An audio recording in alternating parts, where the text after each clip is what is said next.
Usijam. Nasta kuuliza mara nyingine, ulikuwa wapi? Nilikuwa job.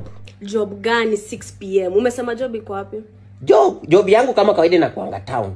Lakini nikapata emergency job Mombasa Road. Yenye Mark amekuconnect. Umesema ni Mark? Yes, Mark ndo alinilifa kwa hiyo job Mombasa Road. So ulitoka town ukaenda Mombasa Road? Yes. Unajua gari iko na tracker? Najua iko nayo.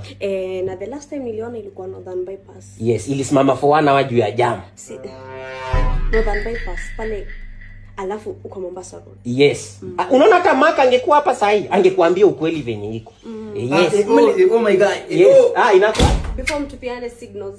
Mark mlikuwa na yeye wapi jana? Oh shit. Jana? Hiyo job ulimconnect iko wapi na mlikuwa naye wapi kutoka saa ngapi hadi saa ngapi? Tu? Bruh. Tulikuwa wapi? Mlikuwa wapi? Mimi nimekuwa peke yangu, tulikuwa wapi? Ni kama I don't want to talk right now. Okay. Unajua kuna vitu zingine unafanya ni mbaya. Sasa hii miaka yako mingi ndugu yangu. Mbona unadanganya bibi yako? Unataka bibi yako mimi anichukie? Mushkila. Fanya aje? Hizi ni tabia zenye utaki hata watoto wako wakue nazo. Kweli. Ambie bibi yako ukweli. Ulikuwa wapi? Mimi hata usiniambie ukweli. Okay. Bora ulikuwa safe. Ndugu yangu, ulikuwa wapi? Maneno ya tu toa kwa mdomo yako. Tu. Fanya aje, wacha niwaache.